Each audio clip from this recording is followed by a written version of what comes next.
Salam sejahtera Malaysia. Akhirnya Sanusi tertangkap. Tertangkap apa? Dia tertangkap cakap tak betul lah. Dia tertangkap cakap tak betul. Dan ada percanggahan yang amat ketara dengan apa yang disebut-sebut oleh Hamzah Zainuddin. Kalau apa yang disebut oleh Sanusi itu berkaitan cukup nombor itu ada kaitan dengan langkah Dubai atau langkah untuk menjatuhkan Perdana Menteri Datuk Seri Anwar Ibrahim, yang disebut langkah Dubai itu kalau ada kaitan dengan apa yang disebut oleh Sanusi. Sebab kenapa? Hamzah Zainuddin, Ketua Pembangkang, telah pun mensahkan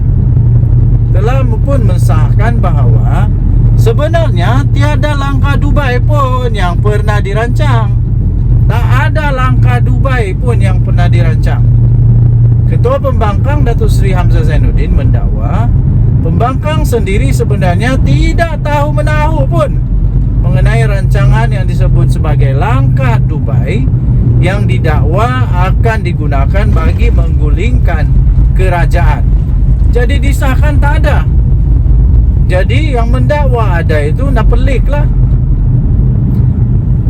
Ini perlu untuk dijelaskan juga oleh orang-orang dari JCOM yang juga mendakwa, mengakui bahawa ada langkah Dubai.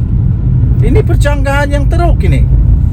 Jadi manusia-manusia yang sudah pun mengatakan kononnya ada langkah Dubai, termasuklah Zahid Hamidi, kena jelaskan ini.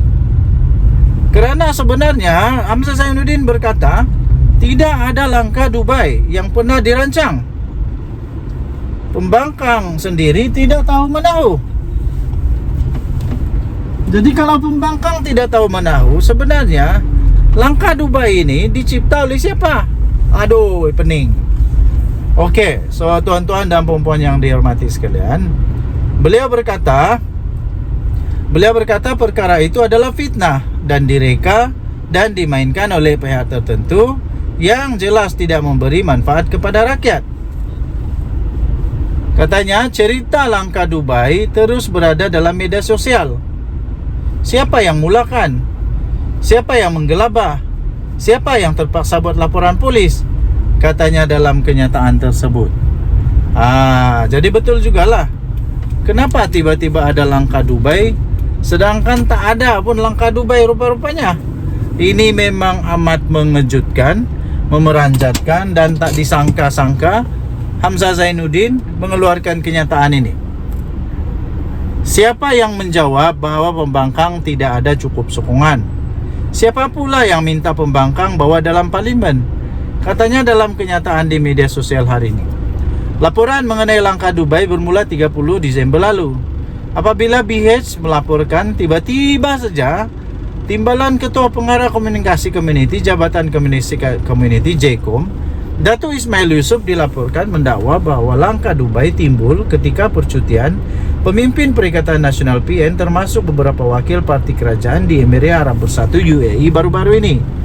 Beliau mendakwa pertemuan itu berlangsung untuk berunding selain menetapkan tugas tertentu kepada pegawai yang dipertanggungjawabkan untuk mengenal pasti ahli parlimen yang berpotensi beralih sokongan kepada pembangkang dengan sogokan semata-mata untuk mahu menubuhkan kerajaan tebuk atap. Selain pemimpin PN, beliau melaporkan mendakwa ada juga pembabituan tokoh politik veteran berpengaruh berpangkat tun yang bersekongkol dengan pembangkang, termasuk dikatakan menggunakan sumber asing untuk menggulingkan pentadbiran yang diterajui oleh Datuk Seri Anwar Ibrahim.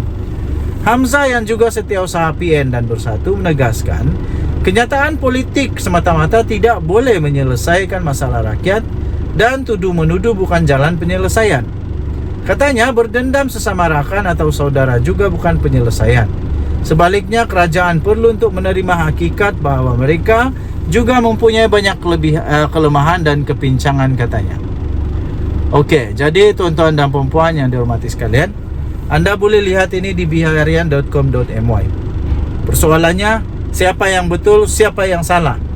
Adakah Hamzah Zainuddin sebenarnya tidak berani mengaku, ataupun sebenarnya memang ada kesilapan dalam risikan Jaikom? Denyut nadi suara rakyat bergema di channel ini. Bye-bye. Salam sejahtera Malaysia. Denyut nadi suara rakyat bergema di channel ini. Akhirnya Daim Zainuddin yang sekarang ini masih lagi dalam siasatan oleh pihak berkuasa SPRM secara khususnya membuat satu pengakuan yang cukup mengejutkan. Memang tak disangka beliau tiba-tiba saja mengakui bahawa dia ini memang cukup kaya raya. Malah mungkin boleh termasuk di dalam senarai-senarai manusia paling kaya di dunia sebenarnya ya. Apa tidaknya Daim Zainuddin sendiri mengakui bahawa jika beliau kekal dalam perniagaan, aset saya kini 50 bilion ringgit Malaysia, kata Tun Daim Zainuddin. Wow, kalau 50 bilion, dia mungkin boleh masuk, boleh tersenarai di dalam manusia-manusia kaya di seluruh dunia. Bekas Menteri Kewangan Tun Daim Zainuddin mendakwa beliau adalah seorang ahli perniagaan yang kaya dan berjaya sebelum menyertai politik dan menjawat jawatan awam lagi. Menurut Daim Zainuddin, jika beliau kekal dalam perniagaan dan tidak melakukan apa-apa untuk mengembangkan asetnya secara aktif, nilai pegangan saham cair miliknya saja akan bernilai lebih daripada 50 bilion ringgit pada hari ini. Oh, kaya gila ni. Patutlah ramai orang yang nak tahu berapa kaya dia pada hari ini. Itu kos peribadi saya hari ini dalam keputusan untuk menyertai kerajaan, katanya. Keputusan saya menyertai kerajaan dan berkhidmat kepada negara mendatangkan kerugian kewangan yang besar kepada diri dan keluarga saya, kata beliau. Wah, janganlah cakap macam begitu. Janganlah cakap membantu kerajaan tu merugikan. Mungkin agak merugikan bagi kos kewangan, tapi dari segi pahala, dari segi membantu rakyat, negara, itu amat penting. Katanya lagi, pembabitan saya dalam perniagaan menjadi subjek beberapa buku dan artikel, bahkan sebelum saya dilantik sebagai menteri lagi, kata beliau. Jadi katanya, tajuk utama pelantikan saya menyatakan Malaysia new Finance Minister Daim Zainuddin, The Quiet Millionaire. Itu diterbitkan pada tahun 12 Ogos tahun 1984 lagi. Kemudian ada lagi artikel-artikel lain, antaranya Tycoon Daim, Tax Finance Millionaire Entrepreneur Daim Zainuddin 45 has been catapult into the cabinet as finance minister. Itu 15 Julai 1984 katanya. Jadi beliau ingin menunjukkanlah, beliau ingin membuktikanlah bahawa memang beliau ini memang seorang yang sudah kaya raya sebelum jadi menteri lagi. Baguslah kalau begitu. Daim berkata demikian melalui afidavit sokongan yang dikemukakan beliau dan keluarga dalam permohonan mereka untuk memohon kebenaran memulakan prosiding semakan kehakiman bagi mencabar siasatan Suruhanjaya Pencegahan Rasuah SPRM terhadap mereka. Daim atau nama sebenar beliau iaitu Cik Abdul Daim Zainuddin berkata pada waktu sekitar 1969 beliau mencemburi bidang perniagaan dan mengasaskan bersama rakan kongsi lain, iaitu Syarikat Maluri Sdn Berhad yang terbabit dalam pembangunan hartanah. Bekas ahli parlimen Merbok itu berkata, syarikat itu bertanggungjawab membangunkan perbadanan yang dikenali sebagai Taman Maluri dan Taman Bukit Maluri di Kuala Lumpur dengan pernilaian pada hari ini yang bernilai lebih daripada 26 bilion ringgit Malaysia.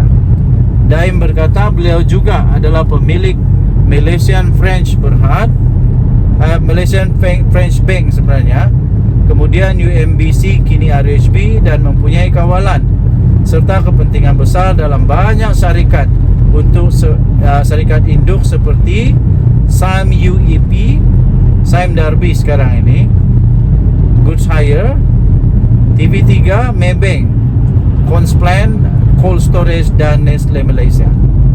Okey, jadi untuk mendapatkan berita lengkap tentang perkara ini, anda boleh layari di sabuddinhusin.com.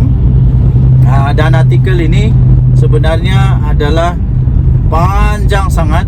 Jadi anda boleh lihat telah diterbitkan pada asalnya di bharian.com.my, diterbitkan semula di sabuddinhusin.net. Dan jumpa lagi. Bye bye.